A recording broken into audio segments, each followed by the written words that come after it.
Ego, Slendy, Ego, Slendy, hey. Hit it out the park. Hit it with a strike.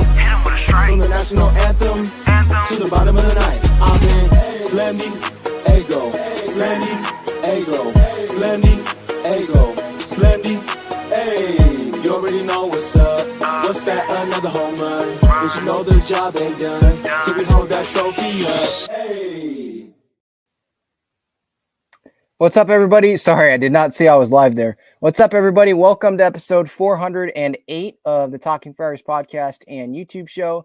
Ben Fadden with you here. It is June 4th, 2023. The San Diego Padres series is not over, but they have guaranteed they are not going to win this series. They cannot win this series.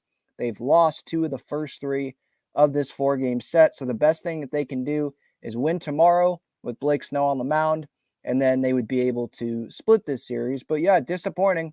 I feel like I've continued to say this. Disappointing. Offense not coming through with runners in scoring position, or they're just behind from the very start, and it just doesn't seem like they're in it, and there's just not a lot of fight left. Padres fans, they continue to sell out the stadium. They continue to show up for this team, and this team continues to say, nah, we'll score 1 run. Nah, we'll score. Yeah, they scored 1 run in 2 of the first 3 games of this series. So yeah, Mike says here in the comments, increase in ticket prices and still sell out after sellout. It's a damn shame. And I know the players, of course they're trying, of course they care, but as fans, right, we're just pissed off that this team is not meeting expectations. They're not even close to meeting the expectations. And I thought I was going to come on here today, especially if the Padres were to beat Stroman earlier today. I was going to come on here and say, you know what? Yeah, the record's not good still. It's going to take a while for the record to be good, but they're headed in the right direction. Manny's coming back. Got to get Manny and Xander going. But Tatis looks good. Soto looks good. Gary Sanchez, we have an actual catcher that can hit. You know, Ha-Seong Kim looking better. Obviously, tremendous defensively. Grisham, I think, looking a little bit better. Soto, obviously, is tremendous. Finally. You look at the bullpen, it's been solid all year. You look at the rotation, Yu Darvish yesterday shoving. Blake Snell, Joe Musgrove starting to pitch better, pitching like the Joe Musgrove we know that he can be. Michael Wacha. Like, you're looking at that, it's like there's a lot of things that are going in the right direction. But then you also look at the negatives and you look at the result. And the result is another loss. The result is scoring 2 runs combined in 2 of these 3 games combined. You know, yesterday, okay, they scored 6 runs. That's great. Tatis homered twice. But the wins like this, when it's every other day, it's not 2 out of 3 consistently, the wins aren't really going to stand out, especially when the expectations are this high, right? Going into the season, World Series, right? That's what we're talking about. So we can talk about a good 6-0 win and how that's encouraging. But then what do they do the day after that? They lose 7-1. What do they do the night before that? They lose 2-1 in a spot where they definitely could have won that game if they would have come through with runners in scoring position. So there's a lot to talk about. I'm going to get to your comments. If you want to join the show and give your thoughts on this Padres team, how is this offense going to turn it around and be consistent? Because there's the talent, but how is it going to be consistent? How is that talent going to show up consistently so they can start winning some ball games consistently and take series after series after series instead of up, down, 1 step forward, 1 step back? If you have thoughts, give me them. Click that link that is pinned up in the chat, or you can give your thoughts in the comments, or if you want to make sure I get to your comment, your question, feel free to use that super chat function there here in the live stream on YouTube. There's a lot to get to. Obviously, the struggles here in this series. the Bogaerts injury, Odor's injury, and AJ Preller. Because there was something interesting that I saw over the weekend, or maybe it was Friday night, about AJ Preller. And so I want to go through that, and I'll have thoughts on it. And I'm sure there's going to be a lot of thoughts from the chat. I'm already seeing it. A lot of people are done with AJ. Don't think he's going to be able to get out of this. So we'll get to that. But first, before we get to these games here, just a quick break. Check out Gaglione Bros' famous cheesesteaks and garlic fries on Friars Road. You can visit their website, gaglionebros.com, for their entire menu and enjoy their cheesesteaks and fries at Petco Park and Snapdragon Stadium as well. So today, the Padres, they were out of it, pretty much from the beginning. First inning, they're down 1-0. Second inning, Yan Gomes, who just feels like destroys the Padres. He homers, makes it 2-0. Mancini homers, makes it 3-0. Dansby doubled in the gap, made it 5-0, and Weathers was out of there. Really just a stinky outing from Ryan Weathers. Third inning, another home run, made it 7-0 from Miguel Amaya. And, they were already out of it. Let's face it. This team was already out of it when it was 5-0 after the Dansby double. They care. Like, they're going to tell you, of course we're fighting. Of course we care. You think we want to lose? Like Manny was saying that to the media. But the results are the results. And so, yes, Padre fans, they're going to be pissed off. We're pissed off. I'm pissed off that this team continues to be under 500. This team continues to not be able to play consistent baseball, especially at home when you have 40,000 fans in there every day, still supporting this under 500 team. And this is what happens. Right out of the gate, you're down big. And then the offense, another day where the offense goes 0 with runners in scoring position.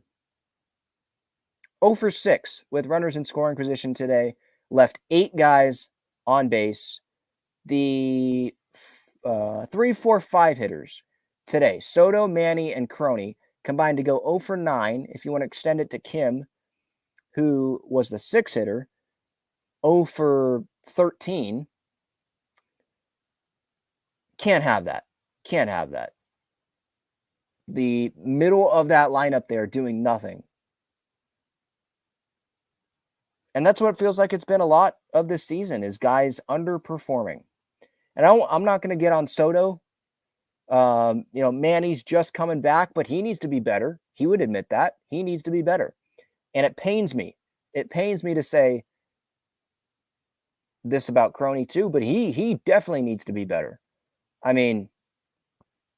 He's hitting 200 this year. Jake Cronenworth, a guy that, is a line drive hitter, hits to all fields, gets on base, right? He has a 673 OPS.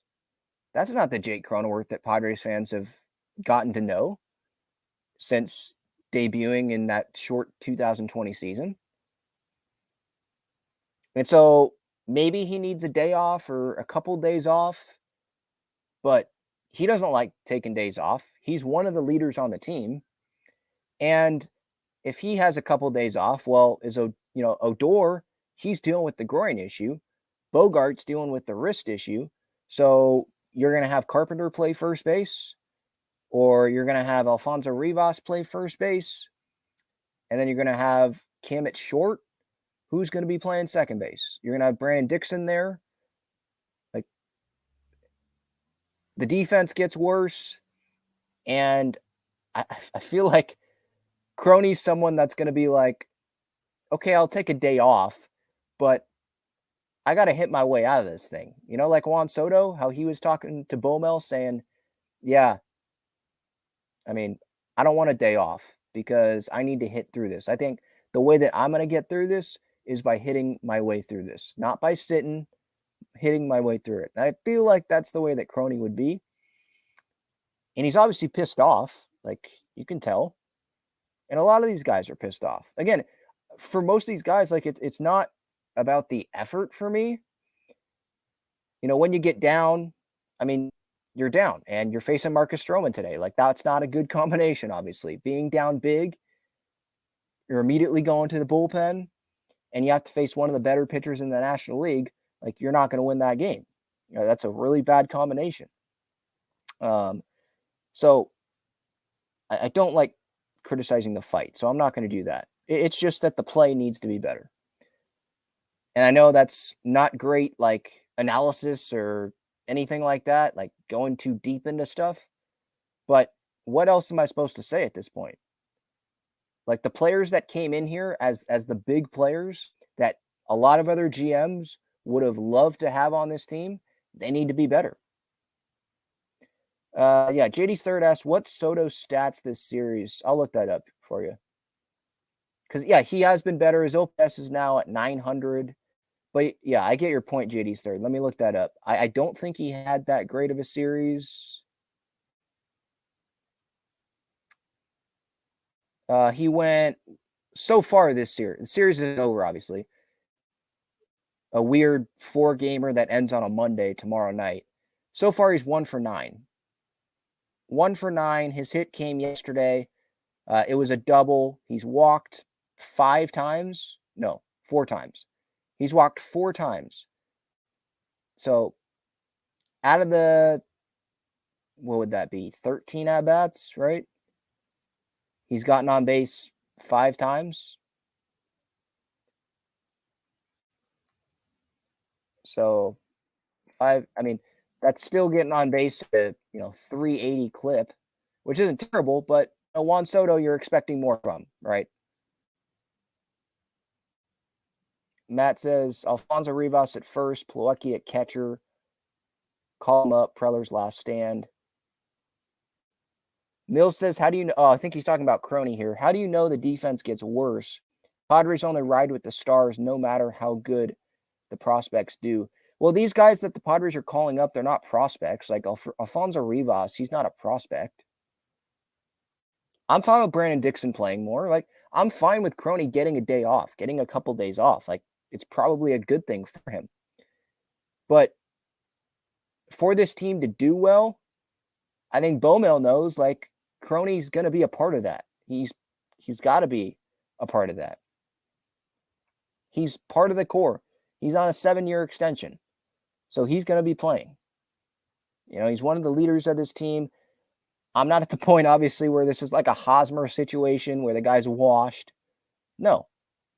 He's just not a good player. He's just not playing good right now.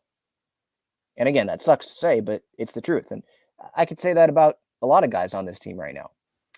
All right, I see Matt here wants to come on. What's up, man? Hey, man, how's it going? Good. How are you feeling now?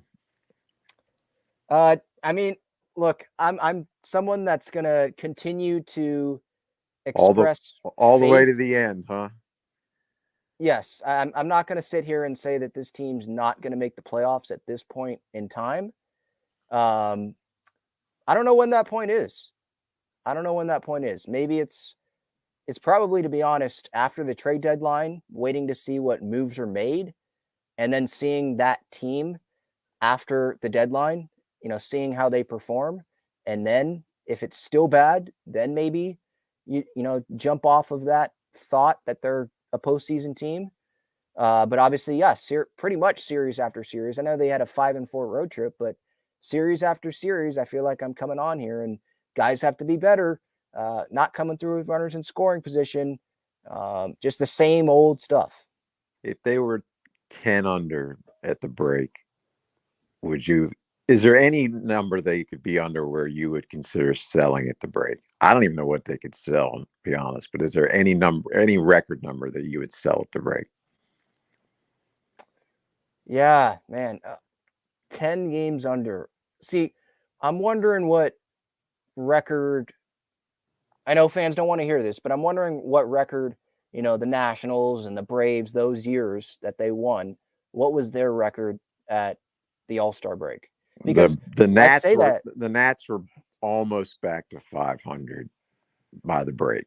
They went on a run almost immediately at 19-31 because they got really healthy really quickly. and they reeled off Scherzer, Strasburg, and Corbin, and somehow Anibal Sanchez. Just they were all dealing, and their lineup was disgusting. I mean, everybody thinks it was just Soto, but I mean, they had Turner and Zimmerman and Howie Kendrick, who was just a professional hitter, and Anthony Rendon. My God, I mean, they were just low. They had Jan Gomes. You still, even now, is still crushing the ball. Jan Gomes was a major cog on that team. So they were almost back to 500 by the All-Star break. The other team, I'm not sure, but the Nats were almost back to 500 at the All-Star break. Yeah, and that's the thing. When you reel off those names on that Nationals team, you think of the Padres, and it's like, okay, Manny Machado. That's when he's on. That's like Rendon in 2019. Soto, obviously, still the same player. Tatis, Bogaerts. Like, you think that the talent is there, and I'm not going to say that like this rotation's on the level of the Nationals rotation, but I think not with Strasburg's 2019. Right, I mean, right. any other Strasburg year, yes, but not that. I mean, that was the only year he, really pitched out of any of them. I mean, maybe except his first year, but on that year, I mean, he was just.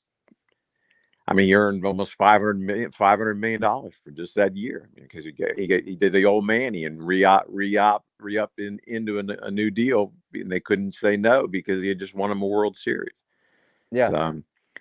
So yeah, I don't know what number. I don't know what. I mean, 10 games under. Yeah, that would be tough to continue to believe in the team.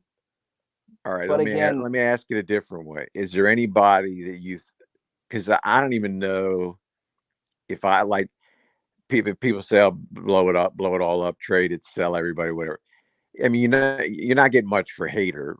I mean, even if you were moving him, because he'd just be a short-term rental. So, I mean, I love Hader. I've been he was an Oriole guy, and I'm an East Coast guy. I mean, he was an Oriole guy, and they ruined him before sending him to Milwaukee for nothing. And I mean, he's like the modern day Andrew Miller, except Andrew Miller used to be able to do multiple innings before Terry Francona broke him. But you're not going to get much for Hader. I mean, with the other contract, besides Soto, I don't even know who you could move to get. Like, I don't even know how you blow it up. So I'm not even proposing that myself because I don't even know. I mean, you're not going to get anything from Machado with 10 years and 350. Yeah, right? That's the thing.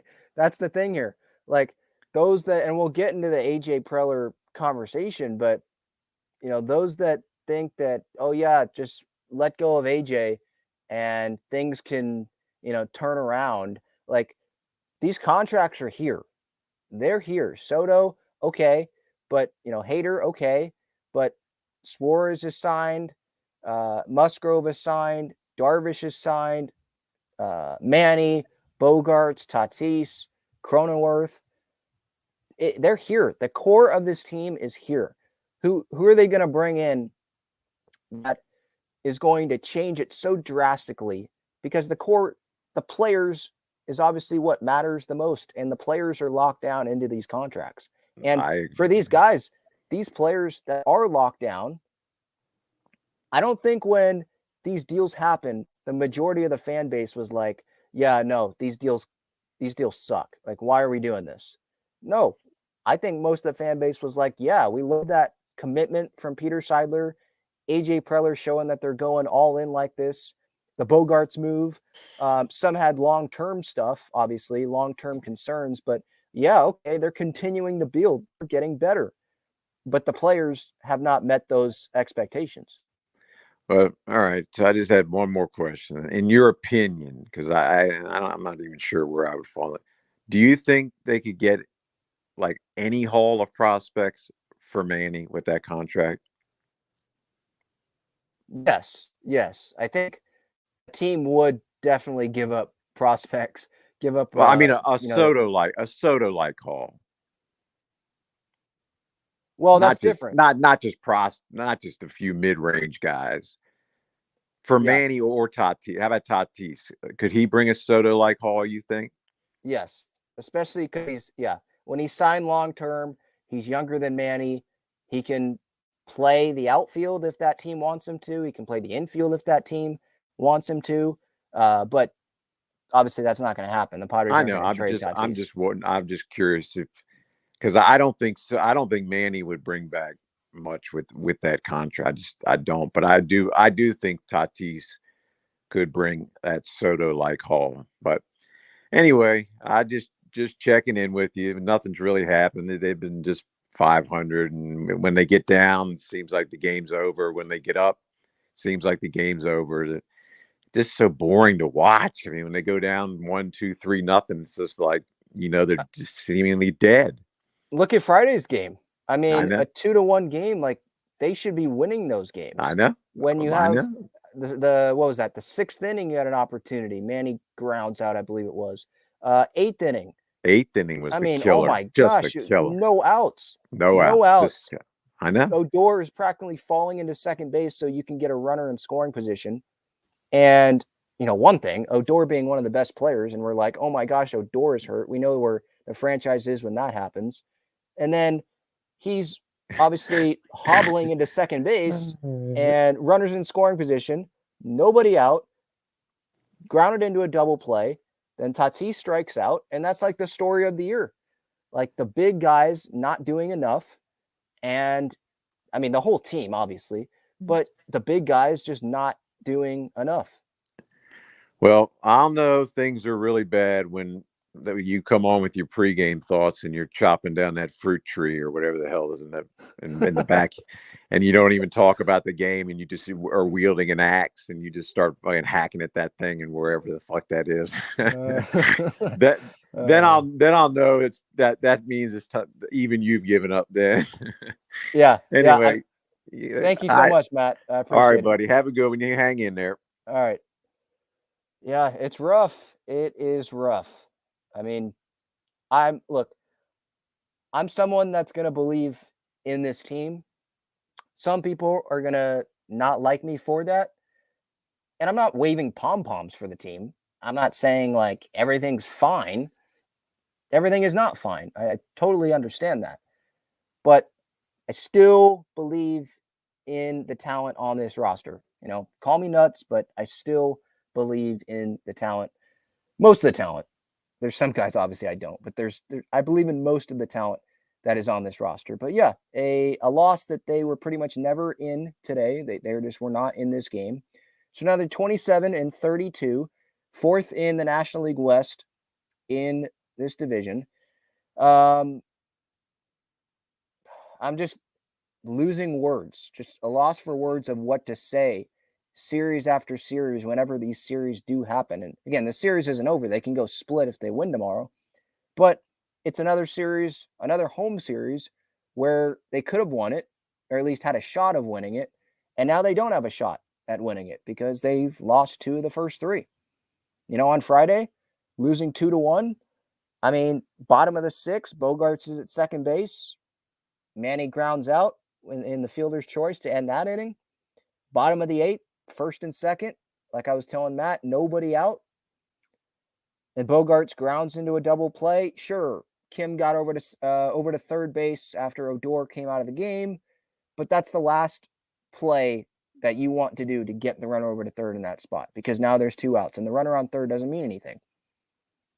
Because a fly out to the outfield, the inning's over. And there was no fly out, but Tatis struck out, and that's another spot where they did nothing with runners in scoring position. It wasn't just runners in scoring position and 2 outs, or runners in scoring position and 1 out. No, there was no outs in that spot. And they couldn't get a run. 1 for 5 on Friday with runners in scoring position. They left 4 on base, and that was kind of like today, 0 for 6. They left double the amount of runners on base today compared to Friday. But it's the same story over and over and over again. And Bogaerts, I try not to be, look, he needs to be better, and he'll say that. He doesn't like making excuses, but we all know that he has dealt with this wrist issue now for a good amount of time. When was it? Since the middle of May? I think it was like May 10th, May 11th, something like that. And I think it was a tag play, right? And he got hurt. And ever since then, the numbers have not been good. And he didn't play today. He has admitted to the media now multiple times that, yeah, the wrist has been a factor. And it was visible last night. Like, things were not good. He got took out of the game yesterday, late in the game, when things were going well. Padres were winning, but was taken out. And who knows if he's going to play tomorrow? Don't know. But Bogaerts doesn't want to go on the IL, is what it seems like, and doesn't think that it's going to be an IL thing. Like, he doesn't think that this wrist thing is going to warrant being out for the next 10 days because they can't retroactive it because he played yesterday. They can only, I guess, retroactive it to today, push it back to today. And then I think he'd miss like 8 games. Because Odor, they can push it back to Saturday, right? He'd miss 1 fewer game. Or actually, maybe a couple, because there's 2 days off in this stretch. But, yeah, I mean, Bogaerts, he's definitely battling through some things. You can't really do a whole lot with your wrist, I would assume, when a pitch is inside, because you have to turn on it. And when that wrist is messed up and he's feeling it, it's going to be hard to hit. It's going to be hard to provide that impact that the Padres are expecting from Bogey and provide that impact that the Padres are really wanting from Xander. He started off the season really well, right? Got on base 30 straight games, and it was actually more than that. But the official on base streak lasted for 30 games. But then he went into that slump, and then there was the wrist issues that cropped up. I could go to his game logs and go. I think it was the May 10th, May 11th date where things kind of started to go the other direction. Let's start May 11th. So since May 11th, I'm looking on Baseball Reference here, the game logs. Since May 11th, so 21 games, 20 starts, he's hitting .218. His OPS is below 600. His slugging percentage is below 300. His on-base percentage is below 300. It's at .282. He has 1 home run since May 11th. Remember, he got out to that really hot stretch home run-wise to start the year. Like, it just has not been the same. So, yeah, a couple days off, a few days off. In the shortstop position, I don't think it hurts as much with Kim being able to play short. And you can move some other guys around to play first, to play second, right? With Crony, though, because of and Bogaerts plays good defense, but because of the defense, because Kim with Bogey out would be at short, now you're going to be relying upon Carpenter or Rivas at first, and Dixon getting consistent playing time at second. If you were to give Crony an extended time off, like that's just not going to happen. A couple days, okay, maybe, and we'll see how they do with that. But even if the Padres do well with Crony out for a couple days, it's only going to be for a couple days. Like, Crony just has to turn it around offensively. The defense is there, but offensively, he just has to turn it around and get back to being that line drive guy.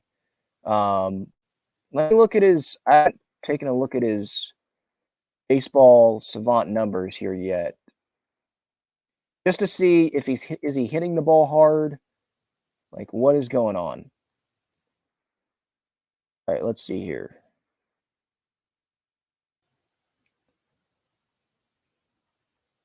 Okay, so if you look at his baseball savant page, he's not whiffing a bunch, but the barrel rate, it's blue, which is poor, 28th percentile. Average exit velocity, 30th percentile. Hard hit percentage, 30th percentile. So he's not hitting the ball hard.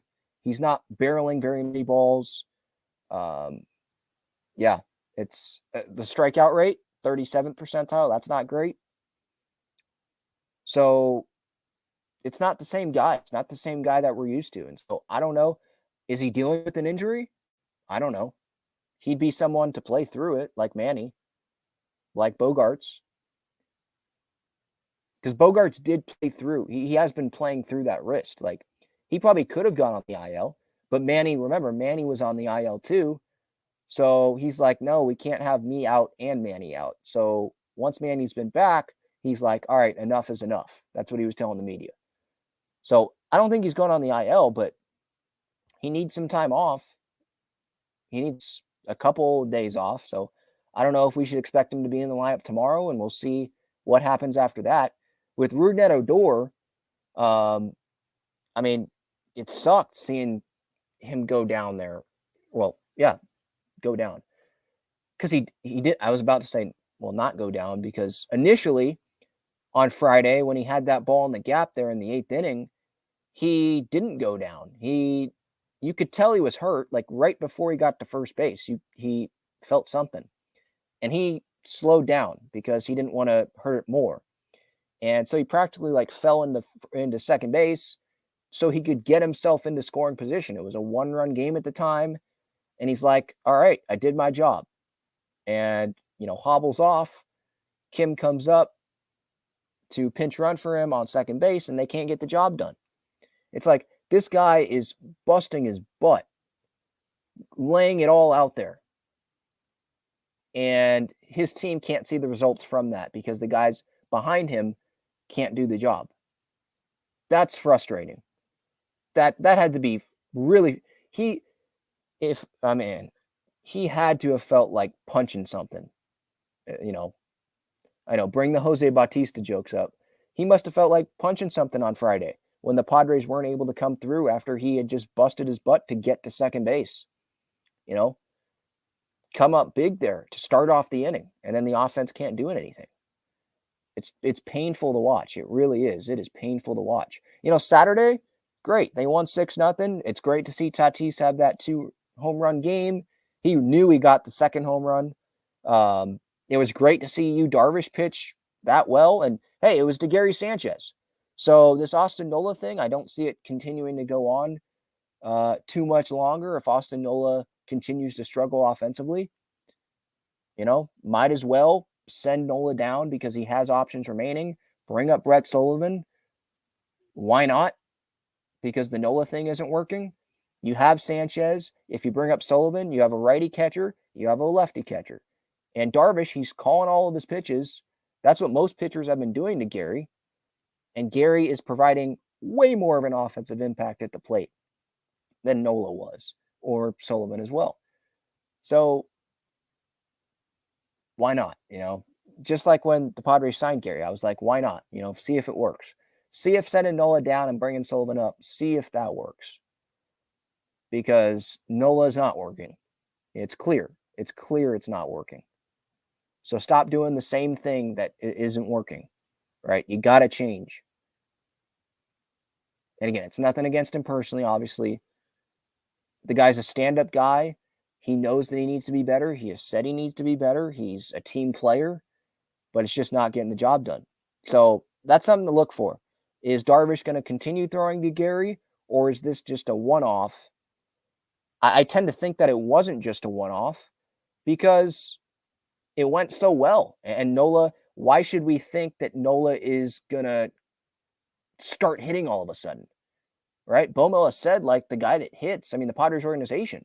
You look at, you read stuff from the media, the Padres organization, they're going with the catcher that hits. So if Nola doesn't hit, then Gary's going to be the guy. And like I said on my post-game reaction this weekend, if it ain't broke, don't fix it. And that Darvish start was not broke. So why not go with Gary again? He's going to be better offensively than Nola. So why not try it? You got to score runs to win. If Darvish pitches amazing to Nola, but you don't score any runs, well, what good does that do?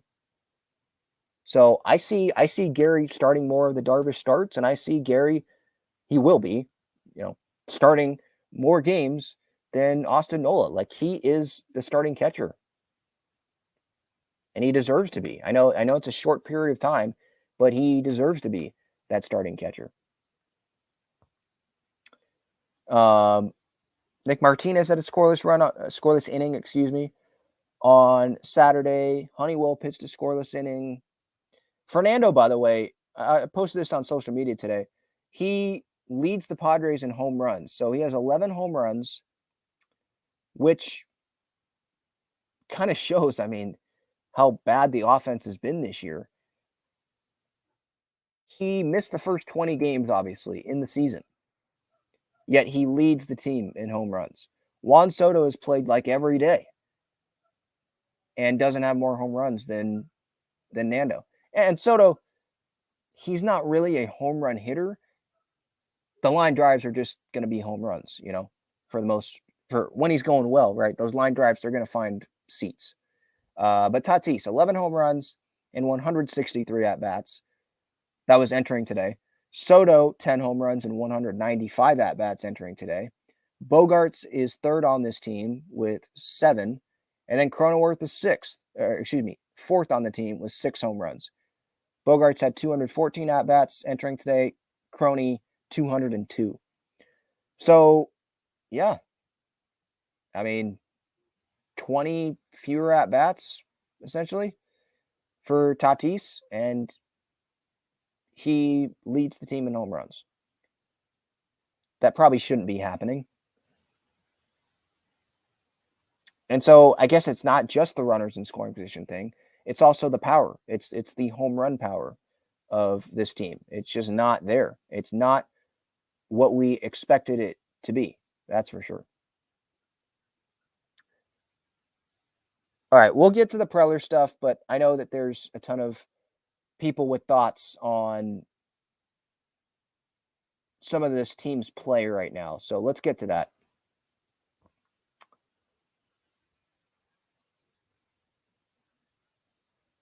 Let's see here.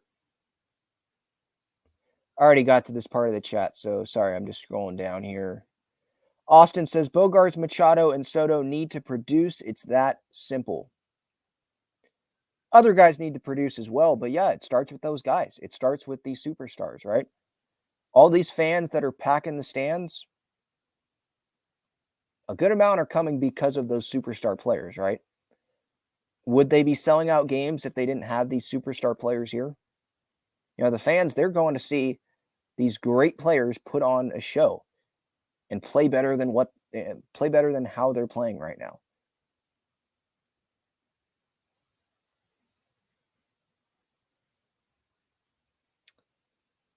Mike says, third highest payroll in baseball. Enough said. Yeah, the Mets, they're not doing that great either. And they have a really high payroll. Like, the game on paper, that's not going to win you the World Series. Your payroll, that's not going to win you the World Series. But having a high payroll, that probably means you have some superstars on that team. So your odds of winning should go up. But again, that's on paper. Your odds of winning, that's just not a stat. That's just probability. It's just on paper. That's not the guys actually playing. JD's third says Soto was a generational talent. It was too early to say what he was going to be. What do you mean? At the time the Padres traded for Soto? He had put already a pretty solid track record together of being one of the best hitters in the game. And going into that trade, Padres, they're going all in. They just acquired Josh Hader, the star talent on the team. They think they're getting Tatis back. You have 3 pennant races of Soto. Think you can maybe re-sign him, or not re-sign him, but sign him when he's a free agent, or give him an extension. Like, a lot of GMs that had the farm system that AJ had, they would have probably made that deal as well. Especially when you have an owner like Peter Seidler and you have a franchise that has never won before, and you want to be that guy that can deliver the first World Series to that city. HW says, why would we give up on Manny? That's crazy. Why on earth would we trade Tatis? Yeah, that was just, when Matt was on here, that was just a hypothetical. Like, did I think that Tatis would net a big package, or Manny? I think he was just making the point that, yeah, like these contracts, they might be hard to trade because, I mean, look how big the contract is. But they're not going anywhere. And Matt knows that.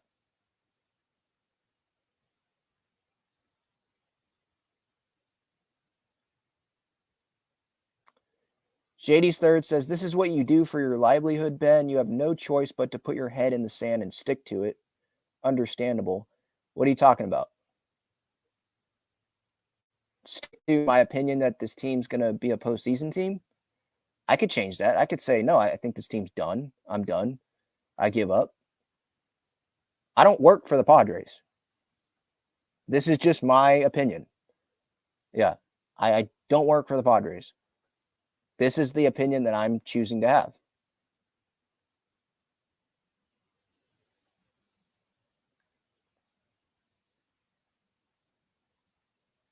JD's Third says, Xander making excuses. He signed the contract knowing he was damaged goods, so play. Why? Why should Xander play through that wrist issue when he knows with rest it will get better? And for the Padres' sake, why would the Padres allow Xander to play when they have him on this long-term contract? What good does that do the Padres, having Xander go play through this and maybe really hurt it? You know, it's clear that he's not playing up to the expectations, right? And he's dealing with that wrist problem. So why would they play him if he's not himself? You know, that doesn't do the Padres any good long term with this contract, right? You can't undo this contract.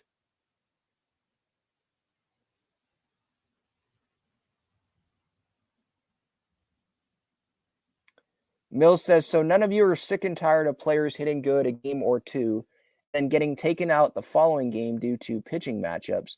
I definitely understand that, especially when there's guys in the lineup that aren't consistent. And someone like, what was it? Was in Miami, right? Carpenter had a good game and then wasn't in the lineup the next day. And I think Nelly was in the lineup after he had been struggling. That stuff, I agree. Like, especially when the team's under 500, like ride the hot guys. So yeah, I am sick and tired of that a little bit. But like the star players, they're going to play. If they have an off day and their replacement played well, maybe that guy should play in another spot. But, you know, if Dixon's playing third and Manny had a day off or something and has a good day, Manny's going to go play third the next day. You know, it's not like they're going to sit Manny and have, well, Brendan Dixon was hot the day before. We're going to keep Dixon at third. That's not the way it's going to go. The star players, they're going to come back and play. Again, those other guys could change positions. So I agree with that, you know, getting them in the lineup somehow. But like the stars, they're playing. That's the way it is. They need to play better. That's the way this team's going to win, is if they play better. I know it's not the NBA where it's one or two guys and they can really change things and go make the playoffs for you. But it's still, look, the Padres, they have a lot of superstar contracts, right? They have a lot of star players. This core are stars. The core of this team is not doing as good as it should be. The core is not going to change. The core has to do better. J3rd says they are stars, not superstars. The problem is they think they're gods, just divas and egos. Okay, so which players are not superstars? So you think Juan Soto is not a superstar? Do you think Manny Machado is not a superstar? Xander Bogaerts, do you think he's not a superstar? Okay, I mean, maybe personality-wise, he's not the biggest name in the league. Do you think Tatis is not a superstar? Come on. Tatis is a superstar. Come on. And Bogaerts, okay, maybe you think he's not a superstar, but he's still a really good player. He's still one of the better players in baseball, one of the better shortstops in baseball. He needs to be better. And I don't think it's not just divas and egos. Like, ego-wise, right, or for if these guys were playing for like selfish reasons. Soto, you could think maybe okay because contract coming up. But with Manny, he has a contract.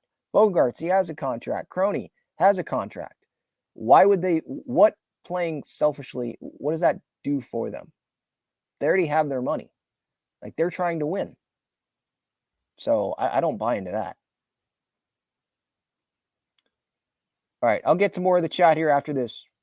I want to tell you about the best and easiest way to play fantasy sports. It's Underdog Fantasy. They have great pick'em games and best ball tournaments. In pickup games, just pick higher or lower on 2 to 5 players' stats, and you can win up to 20 times your money in a single night. You can go cross-team, cross-league, and even cross-sport.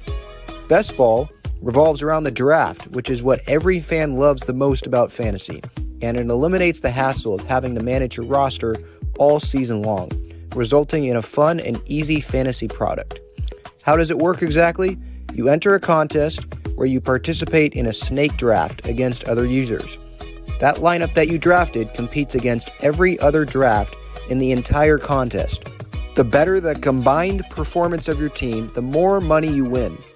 After your lineup is all played, Underdog will take the best performing players and automatically set them as your starting lineup. That's it. No waivers, no trades, no worrying about who to start or sit. After you complete your draft, your part is done.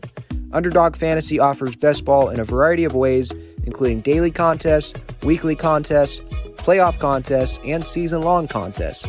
You can either enter into these and compete against thousands of other entrants for huge prizes, or, if you'd like, you can enter into a private draft with friends and family to compete for a smaller prize pool. Underdog keeps it super simple with their easy-to-use website and mobile apps.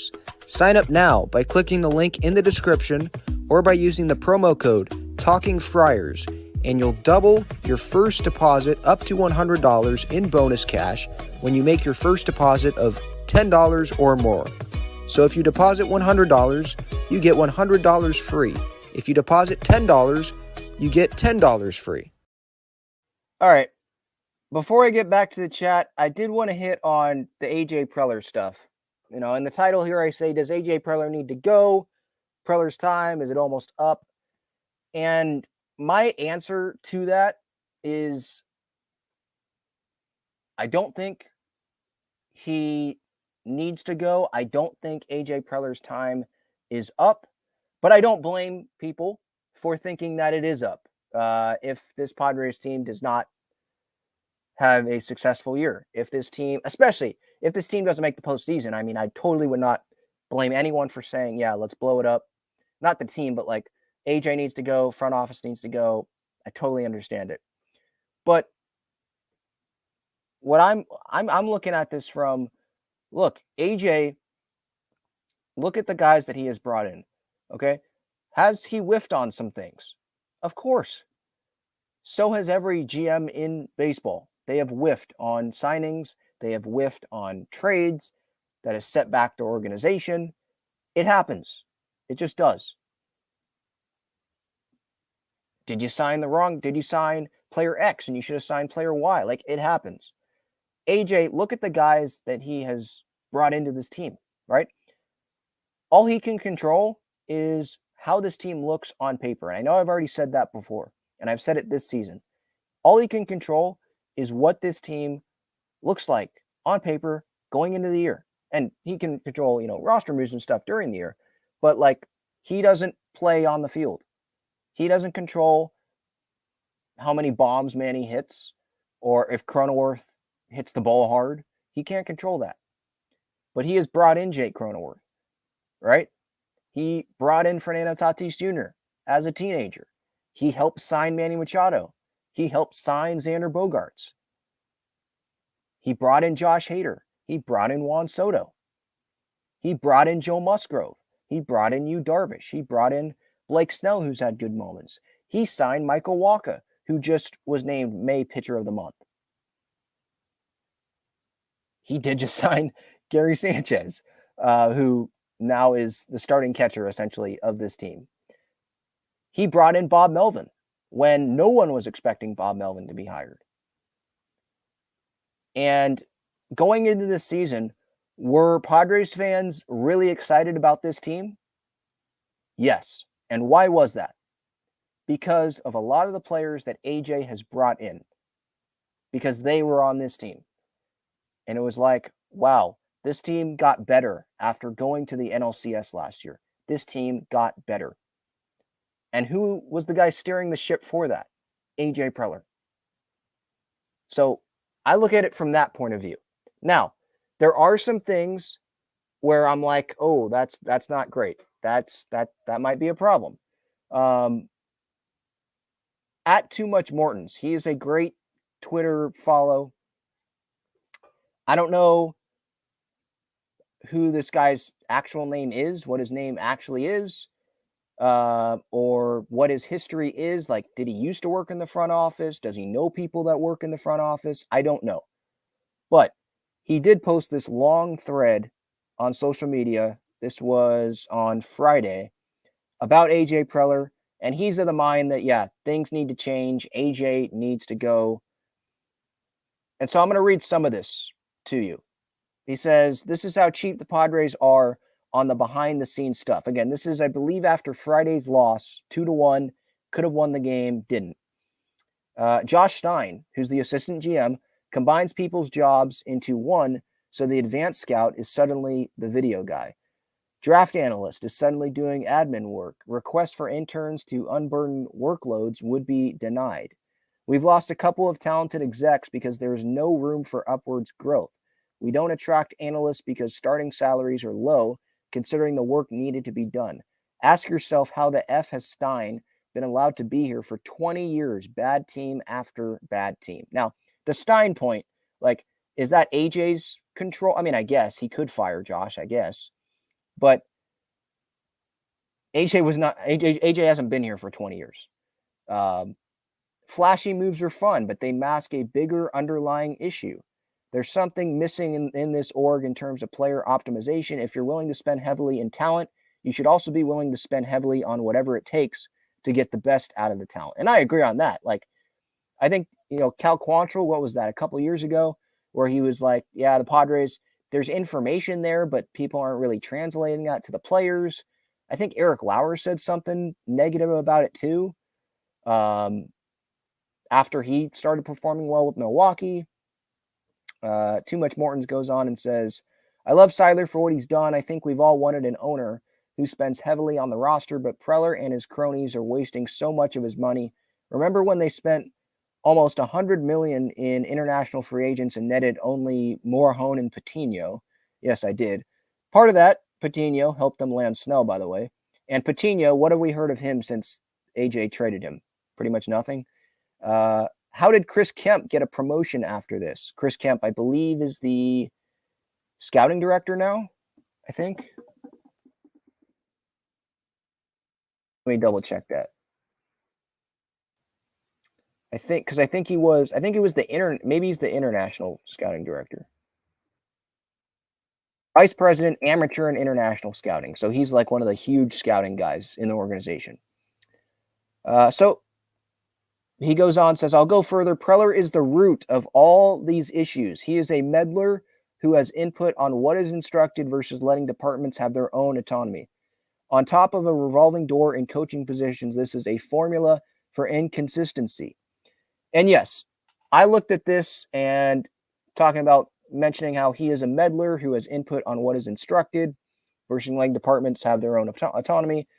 And I see him, having conversations on the field before games with Ruben Niebla and all that.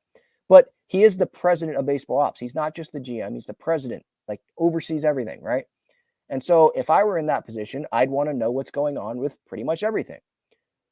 But I do agree, like, he probably is a meddler. I mean, I'm obviously not in the front office. I don't know people in the front office.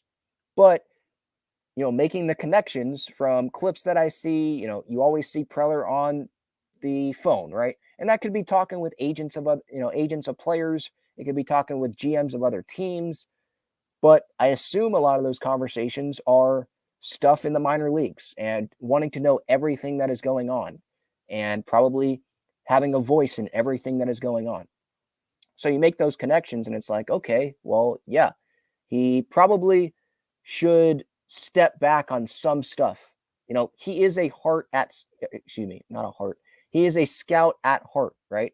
Old school type, right? And those, what do people think of the old school scouts? They think of them as guys that don't totally embrace the analytics. They love like the leadership and those qualities, right? That you can't always see, you know? And, you know, obviously the Hosmer thing is something that comes right to the front of my brain, right? And Too Much Morton's talks about that here. One of the craziest stories I heard was Preller wanted Hosmer. So when the analytics department gave a negative report towards Hos, Preller said, "This isn't what I asked for. Paint him in a good light." And I said on Twitter, like, this is crazy if it's true, because that is crazy. Like, so he hired Dave Cameron, right? The guy from Fangraphs, who wrote publicly that this would not be a good thing for the Padres, right? Bringing in Hosmer. The analytics are saying, like, that department is saying there's red flags here about Hosmer. And Preller, I thought it was more ownership, like Ron Fowler, that wanted Hosmer, not so much Preller. But if this is true, like Preller, okay, he was a pro Hosmer guy. And he was telling the front office, like, this isn't what I asked for. So he is pretty much denying the things that he is not liking about certain things. Like, he picks and chooses when to listen. That's what it seems like here. So he picked not to listen to his analytics department about Eric Hosmer, but he did listen to them on like Jake Cronenworth or Trent Grisham, guys like that, maybe that some, you know, may not have wanted, but maybe the analytics said, hey, there's some upside in this guy. How about you go get him? He listened there, but then didn't listen on someone like Hos. Yeah, I think you probably have to be consistent there, you know, and what's the point of having those analytics people if you're just going to make the decision on your own, even when there's information that says, hey, probably shouldn't make that decision, and you still make that decision anyway, right? So these things that are being brought, look, this is one guy on social media. Again, I don't know who this guy is, never met this dude in person, but he has a big following on social media. He's into analytics. I'm talking about at Too Much Morton's. And he does bring up some good points here.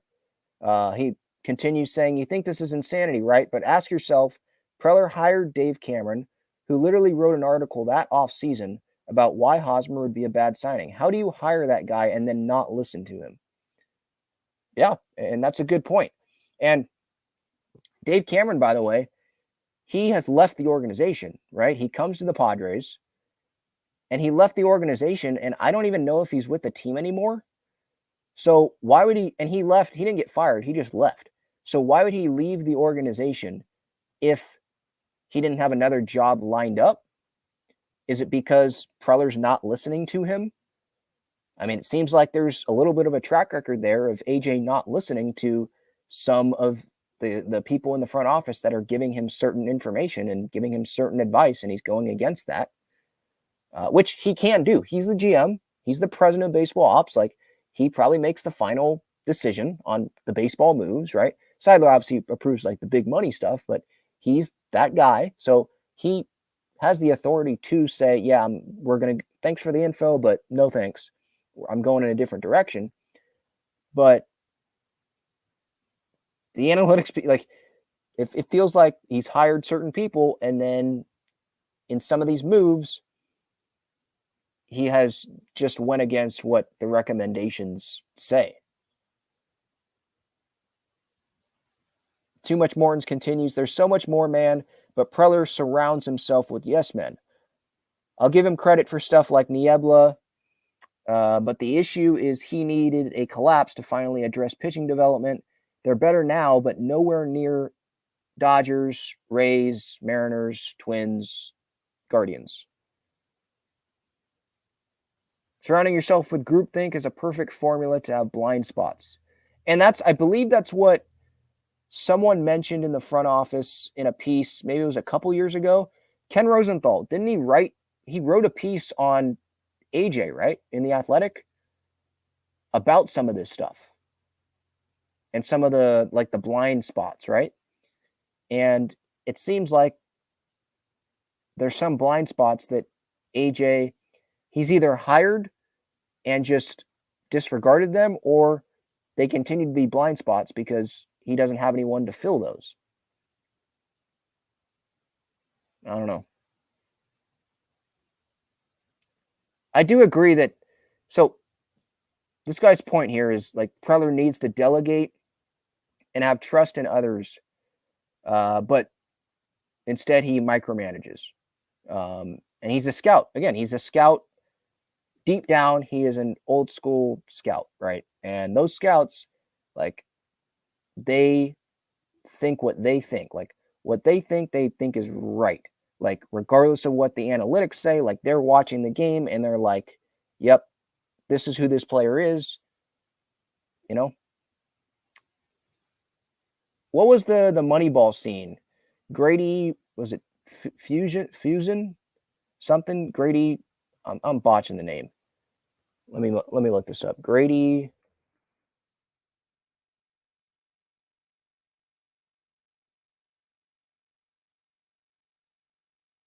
Yeah, Grady Fusion, I think.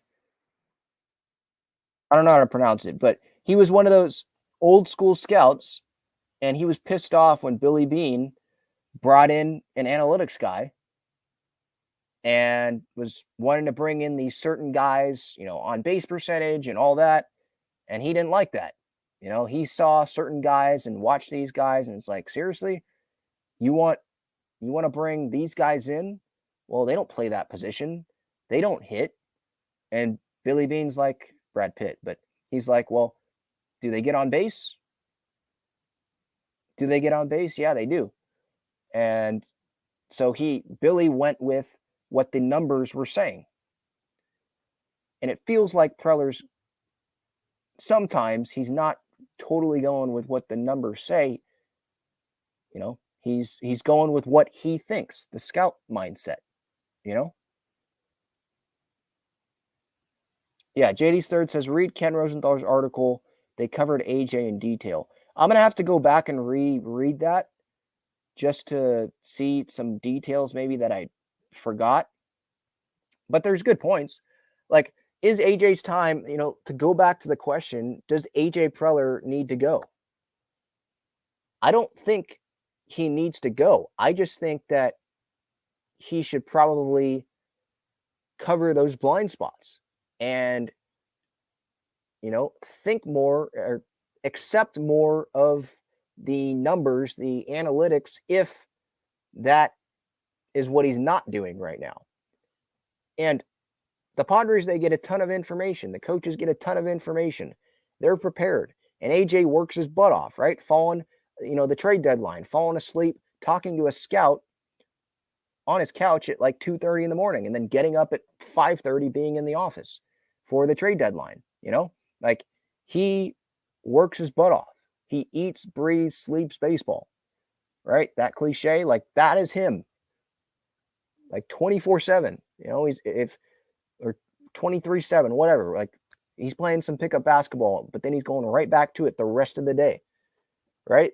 Like, he works his butt off, but part of him working his butt off is I feel like he's a part of like every single thing in the organization. And I don't know that for sure, but that's what it feels like. And yeah, delegation might be better, or more of it, But he is the president, and Seidler has a ton of faith in him.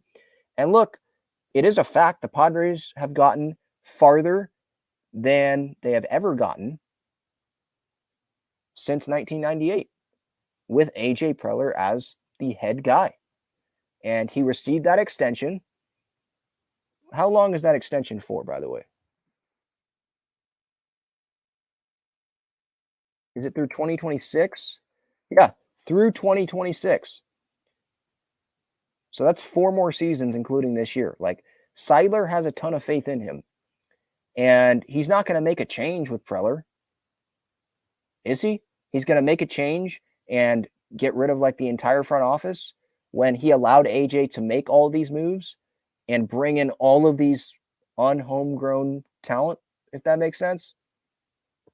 He has allowed AJ to spend a ton of his money. And so he's just going to say, no, AJ, you're gone, and then bring in someone else in the middle of when this team's supposed to be going all in, when the actions of acquisitions and all that, the big names that are coming in, off season after off season, in the middle of that, they're going to just go get a new front office. I just don't see that happening. So I see it as Preller's gotten a lot of players. He has blind spots and needs to be better at that. Needs to change a little bit. I think that's fair. But also the talent that he has gotten, the talent that we were super excited about going into the year, they need to be better. Sometimes the bigger issue is the players on the field. Not just blaming the manager or blaming the GM. Sometimes the only people we should be blaming, especially when a team's under 500 like this, when they're supposed to be World Series contenders, what you should be blaming is the players. And that's where my blame is. If I had like a pie of the blame, a big much bigger section than anyone else would be on the players. All right, let's see what the chat thinks here.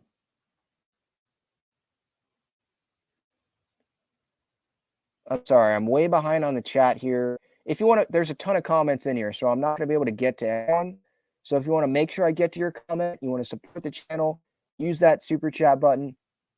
It separates it into a different category, so it guarantees that I'll be getting to it. Let's see here. JD Third asks, so Ben, why has AJ not pulled the plug on Nola if he's so great and a good judge of talent?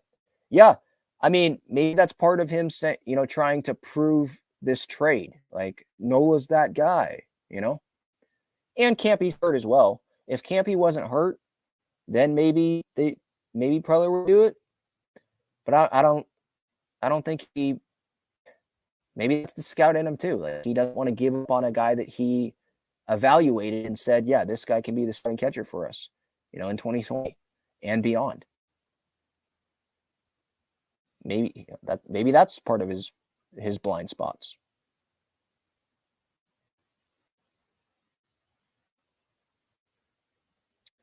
Steven says, fans keep getting told we are to be so thankful to Peter and AJ for spending all this money. Remember, the prices have been passed on to the fans. That's true. But, when you have a higher payroll like that, you do have to make the money. The Padres, it is a business. I know Seidler, he is a fan of the team. He's one of the owners that are an actual fan of their team. But he has to make money too. It is a business still, right? Eric Grupner, he's still trying to make money.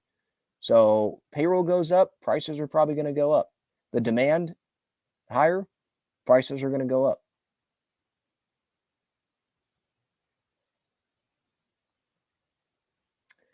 Mike says, AJ said he was going to rebuild through the farm, but he doesn't have the patience it takes to do that. Yeah, well, literally, he didn't rebuild through the farm by bringing up, having a ton of homegrown guys end up being,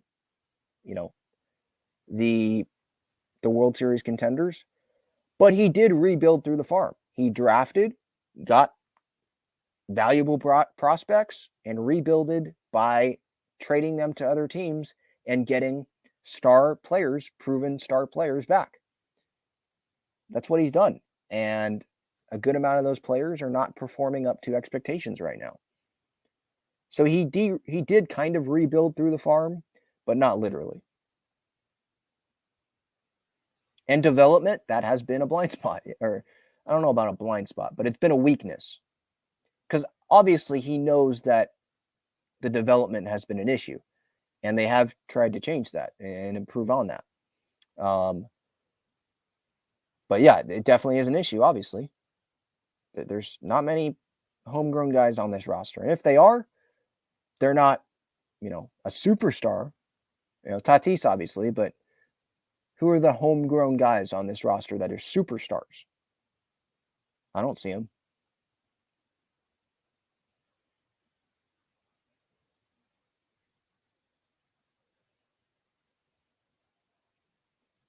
HW says you cannot just throw money at a bad organization. The Padres and Mets were bad orgs, bad drafts, bad development, and farm system.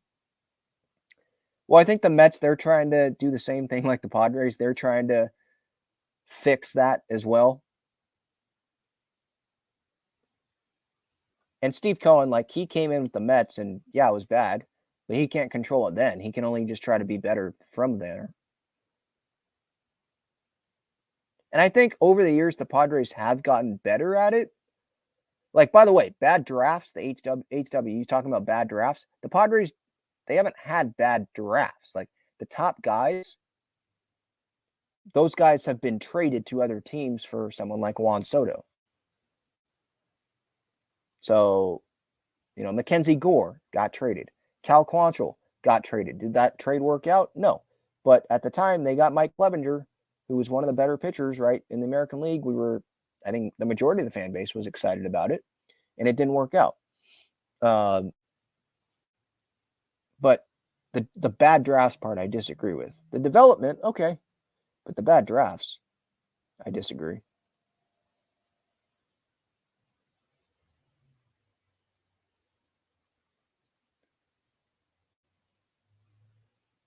JD's third, okay, says AJ should do the right thing and step down. Well, obviously he's not going to step down. He's in a dream job. He's not going to step down.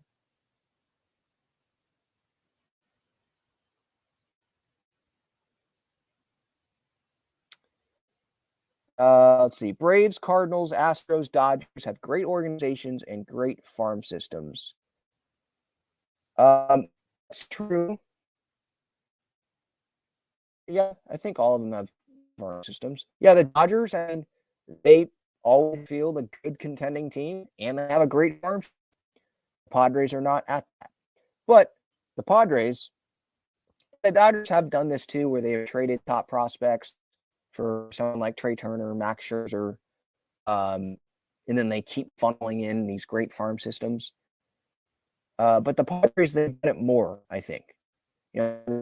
There's a good amount of homegrown guys there, and that's a part of their success. Padres, it's not that.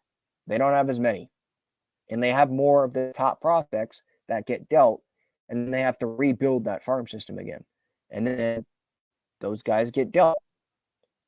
Or they're kind of like Ryan Weathers, and they kind of hang around AAA, between AAA and the big league level.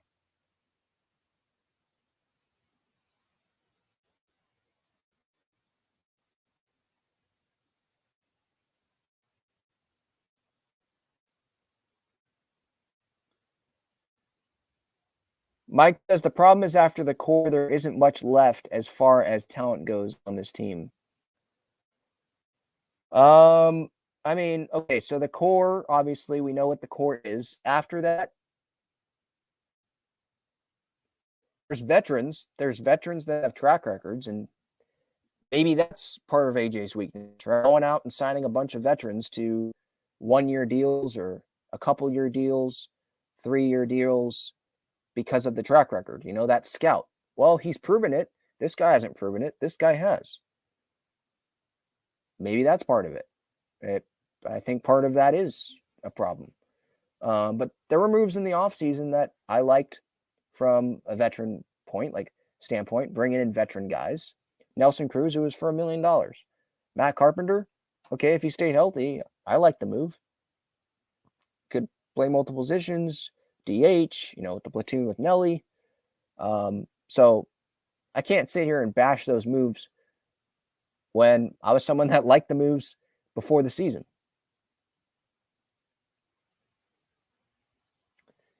Derek says, Manny Machado is not a leader. Dude needs to stop hiding from the media and letting others speak to the Padres' struggles. He did speak, actually. He spoke on Friday, didn't he? And I totally disagree with him not being a leader. Does he speak to the media every day? No. But you got to realize that these guys, if they would speak to the media every day, don't you think it would get old? You know, the players speaking to the media after every single game, what do you want Manny to say? The team's not playing well. The team sucks offensively if you're going at it from consistency point of view, right? They're not consistent. Offense with runners in scoring position sucks. What do you want them to say after every game where they go over? Need to be better. It sucks. What, you think we're trying to lose? We want to win. It's going to be the same quotes over and over and over again. So he speaks periodically. He's not hiding from the media. If he needs to speak, he'll speak. So I disagree.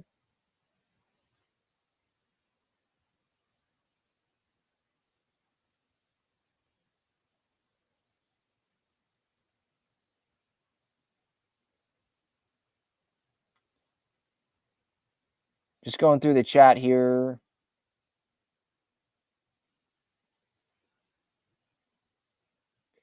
Kelly says AJ is not the problem. Does he have flaws? Of course, we all do. The point is he put a good roster, not great. But the players don't produce. Players not producing is the problem. Yeah, I mean, I think that's the much bigger issue here is the players, they need to produce more than what they're doing. The stars that came in here that we were excited about, they need to be better. Preller can't control how they do. He can control getting them to a degree, right? You know, Judge obviously said no, Turner said no, but, you know, he can control getting them to a degree, and he's done that. He fielded a World Series contending team on paper.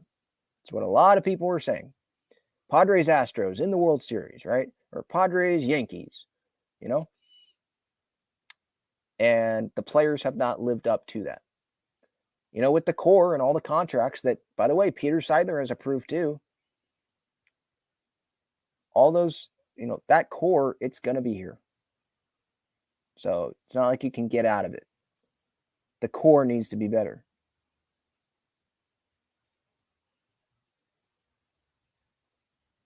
Yeah, and if AJ goes, he's not going to go in the middle of the season.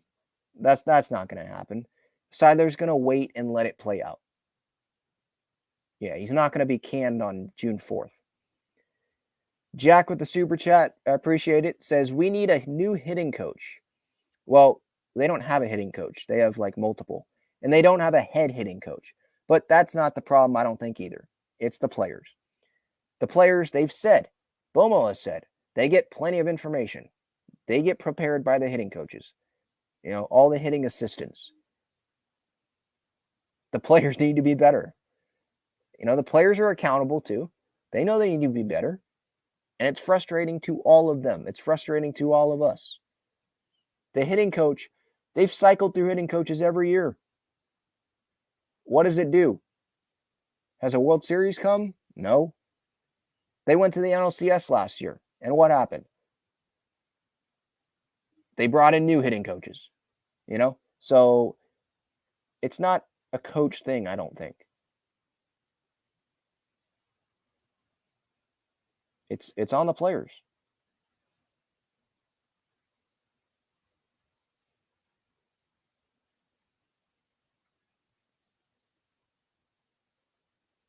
Lizzie asked, do you think there is a way to fix this season? Can Preller save his arse?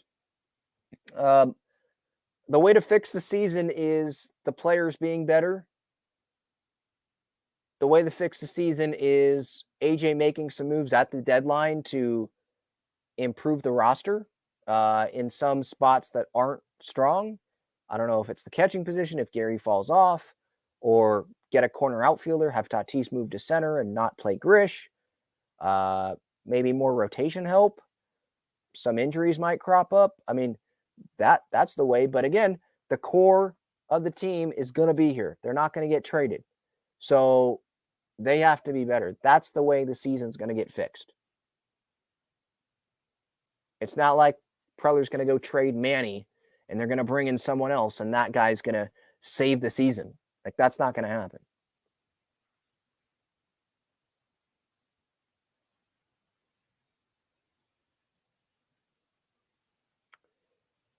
Gil says Nola and Clevenger accomplished absolutely nothing. Meanwhile, Quantrill, Naylor, Arias, Miller, France, Munoz have become legit players. And Joey Cantillo is about to become Cleveland's next young ace.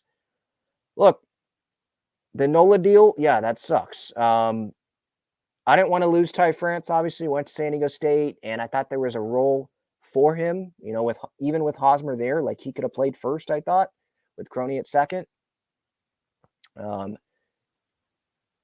But at that point in time, Nola was hitting, over 300, I think, in that season. And the Padres, I know it was a short season, but they wanted to make that playoff push. They made the playoff push, and Clevenger was hurt. He got hurt. Lamet was hurt, right? And it didn't work out that year. And then after that, it hasn't worked out, right? Clevenger, we know what happened there. And Nola, he's not that same guy that he was in 2020. So, yeah, those trades have been bad. But the Jake Cronenworth trade, I think that's been good.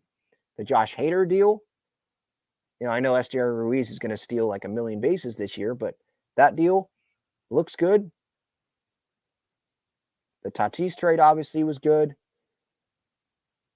The Grisham trade, I mean, I was fine with Luis Arias going. I was fine with Eric Lauer going. The Musgrove trade was great. Darvish trade, it's worked out so far, right? I would say.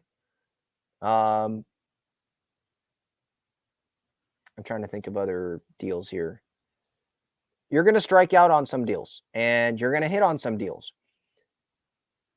I think he's hit on a good amount of deals, and a lot of the players that are on this team were from trades that were made by AJ.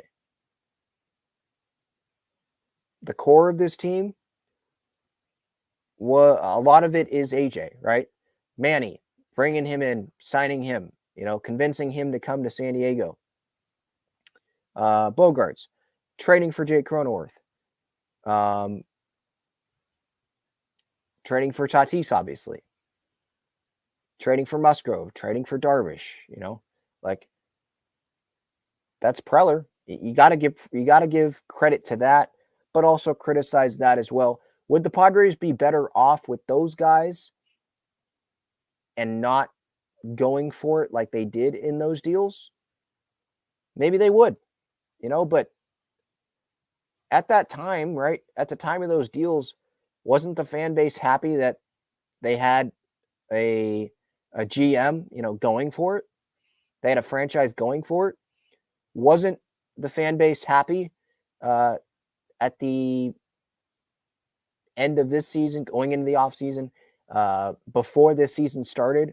Weren't they happy that this team, this ownership, the front office, they were continuing to go all in instead of just saying, nah, we'll run it back with last year's team, made it to the NLCS, some things could have gone our way. Let's see if it goes our way this time.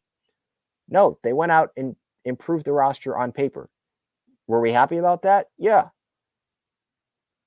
And that's all AJ could control.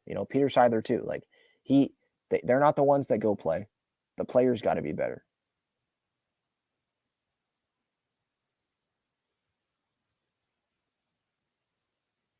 Yeah, the Will Myers deal, that's another one that probably was a miss.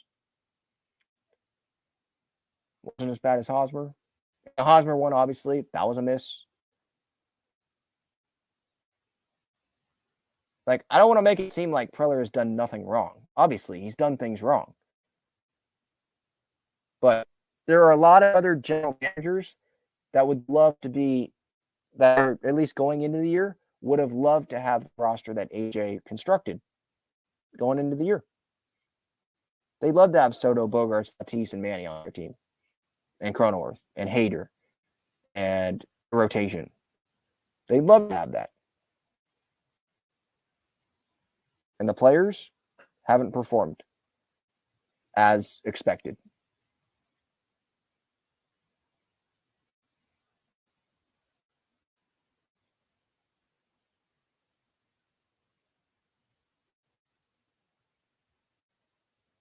Yeah, and JD's third. The players, they can't be fired. I mean, I guess if, it's a cheap contractor, you can release them and just pay them. But who is that you want to do that to? The superstars? That's obviously not going to happen.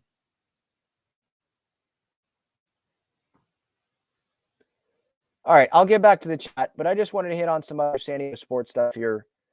Just want to make sure I get it in. So the San Diego Loyal this weekend, what a match that was, huh? So we're playing San Antonio, and they get down 3-0 early. It was like the first 20 minutes of the game. And it's like, all right, well, this sucks. And then the last 20 minutes, they come back and tie it.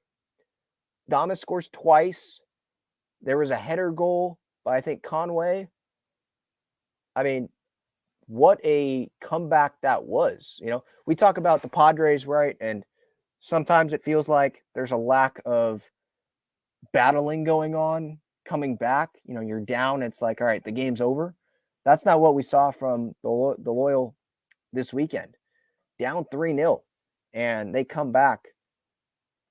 They storm back, and they end up getting a point out of it. I mean, that is great. And I know it's not obviously the MLS or anything, USL, but hey, they shouldn't have gotten down 3-0, you would say, but they couldn't control it after that happened, obviously. And so props to them for coming back and getting that tie. And so now their next match, I believe, is at home. Sacramento. Yeah, at home. Friday. Sacramento. And then they have another home match against San Antonio the following Wednesday. And then they go back on the road, Pittsburgh, Indy, Hartford. There's been a lot of road games. There's definitely been a lot of road games. But, I mean, a 3-3 draw after the way that match started, I mean, that's an amazing result, right? That's an amazing result if you're a Loyal supporter, that's for sure. And the possession, I mean, the Loyal, 79%, 21% for San Antonio. So the 21%, I mean, San Antonio made it count there, beginning of the match, getting out to that 3-0 advantage. But good for the Loyal. So we'll see what happens when they finally get to come back home. And then the San Diego Wave today finally brought some joy to San Diego, I would say, after the Padres' bad performance, losing 2 out of 3 over the weekend. The Wave come in and they win their third straight road match. 1-0 was the win over Gotham, and Gotham entered this match with the best record in the NWSL. And so it was going to be a tough match, obviously. Lynn Williams on the other side, right? Christy Mewis, like there's star power on that other side. And Gotham, it was their home attendance record, I think, over 10,000 fans, at least tickets sold. Coincidence that the Wave were the team? I think not. Feels like there's a lot of attendance records being set when the Wave come into town, that star power that they have. It's not a coincidence. But, thought it was going to be a tough match, and it ended up being that. Nothing in the first half. There were some chances. And then right out of the gate in the second half, Doniak and Shaw come in as subs. Casey Stoney, what a move there. Right out of the gate, just coming on. And Jaden Shaw makes a tremendous pass. And this isn't the first time this season that she's done this. Tremendous pass. to Doniak. I think the other one was to Jakobsen, but a tremendous pass to Doniak, who again just came on, gets right in front of the defender and ends up going around and scoring, and that gave the Wave their only goal. There was a goal called back because I believe Jakobsen was offside in the first half. There was chances from Morgan in the 76th minute. By the way, she exited this game. There were a couple times where she had to lay down and I think I think it was a hammy, stretch her leg out. Maybe it was cramps. I don't know. I don't think it's a huge deal. Hopefully it's not, obviously with the World Cup coming up and just for, the Wave season, obviously. It's obviously crucial that she is healthy. So hopefully everything is good there. I think it is.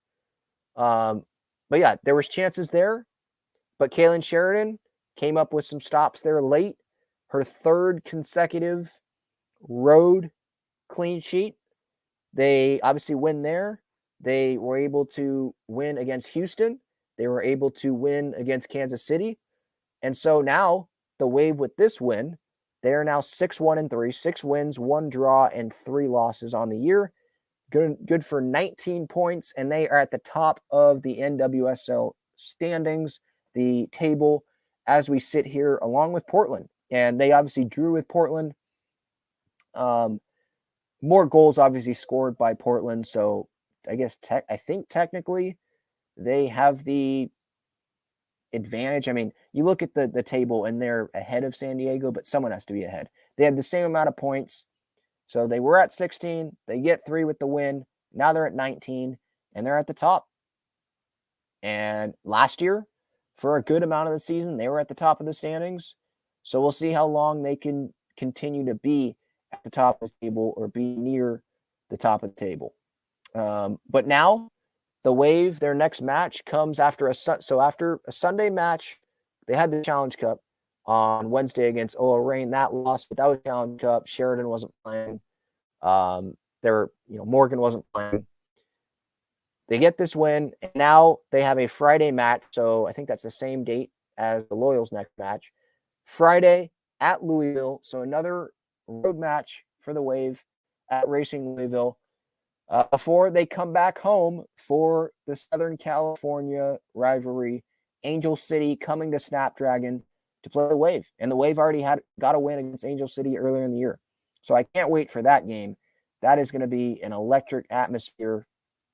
Probably sold out, I would imagine, or very, very close to that. And so I can't wait. We knew it was going to be a close. Wave fans going in, we knew it was going to be a close match. And that's what it was. I was entertained pretty much throughout the entire match. And, man, Jaden Shaw, another tremendous pass. And Doniak continues to score when they're playing in New Jersey. So good for the Wave there. All right, back to the comments here. More on the Padres and AJ Preller. Let's see here. Where did I leave off? Gil says, stop talking about Crone like we stole a Hall of Famer from Tampa. Crone is the definition of average. I mean, I don't think so. This year, yeah, he's not playing up to it, but it's the back-to-back All-Star. That's the definition of average. I don't think they give 7-year extensions to average the typical average player, do they? I don't think so. I would not. I'm not saying he's a superstar. I don't think Jake Cronenworth's a superstar. Don't get me wrong, but I think he's better than average. He's just not playing like that, especially offensively right now.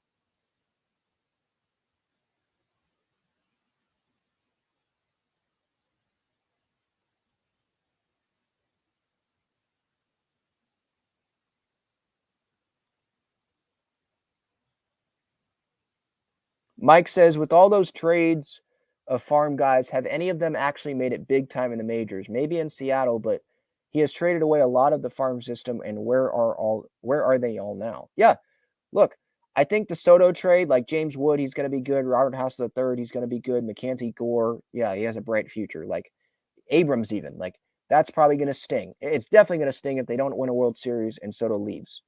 That's going to sting. you'd probably say, yeah, Nationals probably won the trade then, if that happens. But like the Seattle deal, okay, Munoz, I'd like to have him. And Ty France, I'd like to have him. Like, we can recognize the Padres, they've lost that trade. But Trammell, what has he done? Right, he was included in that package. You look at the Rays deal with Snell, right? What did Patino? What has he done? Right, Mejia, he's still with the Rays, I think, somehow. And Margot, he's had some good years with the Rays. But with Margot, it's nothing like I'm like, dang, I really wish we had Manuel Margot back.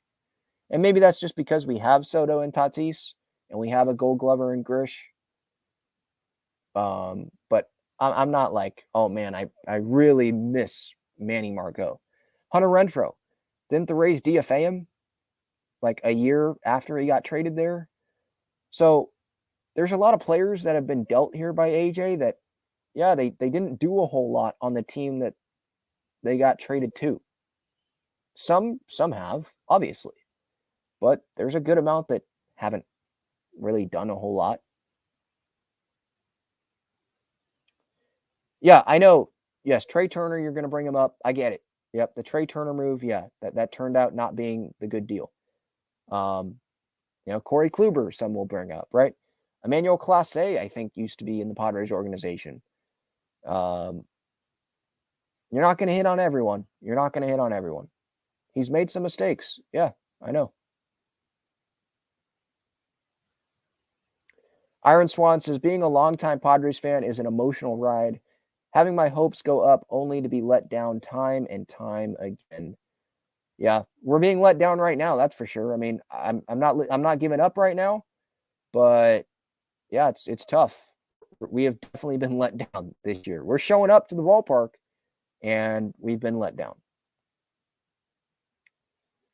Gil says, didn't the Wave game nor the highlights, but saw they won against God, one of the league leaders, waiver championship contenders, have been since the first day they stepped on the field. Yep. Yeah, hopefully they can get over that hump. They have the talent. They have the depth to continue being good during the Cup stretch, because Jaden Shaw's not going to go, right? Mel Barcenas should probably get some more playing time.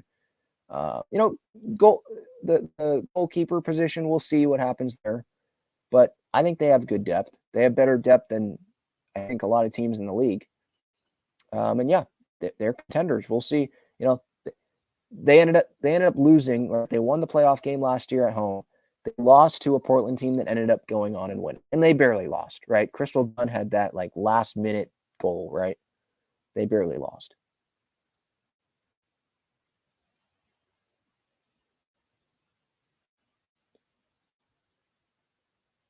Lizzie says, I feel like Bomel lost us a lot of close games by not using situational hitting, always waiting for the big hit, putting more pressure on the offense. Maybe there are times where you could say, yeah, you should have had a certain guy bunt or had a certain guy try to take an extra base. But there's been a lot of situations where the star players that you want up at the plate have been up at the plate. And you're not paying Bogaerts to go bunt, right? He's not up there to go bunt, right? Swing the bat, be better up at the plate.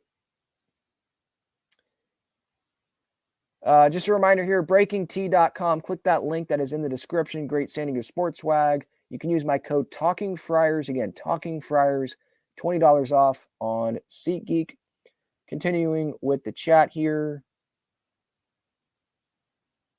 Yeah, Rizzo. But Rizzo was not a Preller trade. That was Hoyer, right? Yeah, there are trades that have hurt the organization, obviously. So there have been trades for every other organization. Remember look, the Dodgers, they have not made nearly as many as the Padres. I get it. But Yordan Alvarez, he was a Dodger. Don't you think they would want him back? Yeah. The Max Scherzer, Trey Turner thing, did that work out for the Dodgers? No, it didn't, because they didn't come away with the World Series. And they traded away Keibert Ruiz. I forget another guy that they traded away, but one of their other top prospects. Like, that didn't work out, but they went for it. sometimes you're going to swing and miss, but you tried. And this season, again, like they haven't totally swung and missed so far. Yeah. But the swing, like they haven't totally struck out yet. Here, I'll say this, like they've swung and missed, but in a baseball count, right? A baseball at bat, they haven't swung and missed, or excuse me, they haven't struck out because the season isn't over.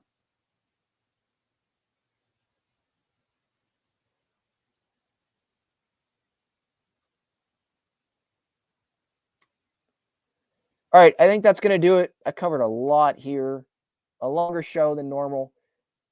Thank you so much, everyone, for the time. Episode 408 of the Talking Cars podcast and YouTube show. If you have not subscribed to the YouTube channel, I encourage you to do so. Daily San Diego sports content, mostly Padres. Oh, I see Justin on here. Justin, do you want to join the show, man? What's up? So, forgive me for being a little bit late, but I just joined in and you were talking about Preller. Can you run over those names again that Preller has probably done? Like the bad trades? Yeah. Well, so Trey Turner, right? But he was young, prospect. But yeah, Trey Turner, that didn't work out. There was the Austin Nola trade where they gave up Ty France, all-star. Andres Munoz, who throws like 100 in the bullpen. They didn't really give Taylor Trammell a full shot, but he hasn't done a whole lot. They gave up Luis Arias in the Milwaukee deal, Eric Lauer, who has gone on to have better years. The Clevenger trade gave up Cal Quantrill, who's had some better years with Cleveland. Owen Miller, he was just named one of the players of the month, I guess, by Major League Baseball. So yeah, there's been some bad deals. But there's also been a good amount that he's hit on as well. Last time I was on here, it was during that Red Sox series, and I said, okay, don't push the panic button on Bogaerts just yet. I'm kind of there right now. I'm kind of there right now because with the wrist, yeah, because Preller brought him in from the Red Sox, and the names that you just listed off, man, this might be Bogaerts in a couple of years. And I don't want to say that because I love Bogaerts. Everybody up here in Boston still loves Bogaerts, but that's a lot of money for a guy that's not even showing up right now. Yeah. Oh, yeah, definitely. Like right now, it doesn't look great, but at the beginning of the season, it started out great, and I still, call me an idiot. I still believe in the track record of Bogaerts, and this wrist thing. Yeah, I'm concerned about it now, but I'm not concerned about it long term because at least now. No, long term it's not gonna. Long term it's not gonna be. And I'm sorry to cut you off, but long term it's not gonna affect him. Because he's dealt with it before. People are freaking out about it. Like he's dealt with it before. He knows what the problem is. It just got, I guess, aggravated, and he can't take the cortisone shot yet because of some effects that they're scared it might have. If they're just waiting for the shot, once that happens, it'll be fine. If he takes some time off, it seems like he'll be better. I hate to say this, and I know Padres fans don't want to hear this, but send him to the IL. Send him because that way he can get healthy. I mean, I know I've seen your pregame thoughts, and you mentioned about players that could play the positions. I would send Bogaerts to the IL. I know he doesn't think that he can go to the IL, but I think it's Angeles time for him because he, like you said, he's dealt with this. And yes, when he was in Boston, he had to go to the IL. So I think it's time for him to go to the IL. I wouldn't be against that. I don't think it's going to happen, but I wouldn't be against it because there are options. It's not the end of the world, especially when it's not like he's lighting the world up and he's like, man, my wrist still hurts though. He's not doing great at the plate. They can have Ha-Sung Kim at short. They can have Crony go over to second or have someone else play second. they can call up Jose Iglesias. I think he's still with El Paso. Like, there's still options there. That wouldn't be the end of the world. At the end of the day, I want his wrist to be better for this season. And so if that's what it takes, that's what it takes. And the offense just as a whole, it's not just Bogaerts. The offense just needs to be better as a whole. Yeah, offense needs to definitely be better, and I would probably say the rotation needs to be a little bit better too. I mean, Darvish did excellent last night. Musgrove did excellent in Miami. But then it's like the rotation just gives up after that. Yeah, it was like really good. Like Waka, obviously, Musgrove turning around, Darvish last start. But then you do look like Lugo's out. I don't even know when he's going to return, but he's out. And, Weathers, I thought he's pitched okay this season in the roles that he's been asked to fill whenever he's been up with the big league club. But obviously today, when the offense isn't clicking and then you're down like that, you're not going to win that game. Who am I blaming? Are we forgetting one other guy in the rotation? Snell. Snell, yeah. He's inconsistent as well, but we've seen some better things from him. I don't think the rotation's in a terrible spot. We can ask more of it. The bullpen's not in a bad spot. It's on the offense, really. It is. And one more thing before I hop off here, and I really hope that they do something with Bogaerts pretty soon. But one more thing before I hop off here, if I know everybody here is a Padres fan. If you're a Dodger hater, you're gonna love what I'm about to say. Yankees beat the Dodgers again. And I hate to say that because I'm a Red Sox fan. We have to play them this weekend, but because Judge was out too, right? They didn't even play Judge. I think Judge was on a day off today because they're coming back from they're on an off day tomorrow, coming back from the West Coast. Yeah. I mean, that's good, but look, the Padres, they're under 500. I'm not even worried about the Dodgers right now. I'm not worried about anyone in the division. Like, let's just get over 500 and start feeling better about the hopefully team. you guys split with the Cubs, and hopefully you guys probably either split or sweep the Mariners. I don't know. But I'm just going to end it with this. Odor and Bogaerts, they need to do something. It's either IL or just say that they're going to be out for a week. Yeah, and if you're out for a week, I mean, might as well just go on the IL, especially Odor because they can backdate it. Yeah. All right, Justin, thanks so much for the time. No problem, man. Appreciate it. All right, have a good one. All right. Yeah, so that's going to do it. Talking Friars episode 408.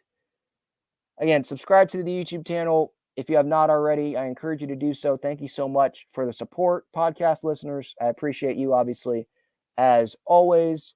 Again, thank you for the time, and I'll talk to y'all later. Keep the faith if you want to. I guess some are going to fall off, and they don't believe in the team anymore, but that's just not how I'm rolling right now. All right, see ya.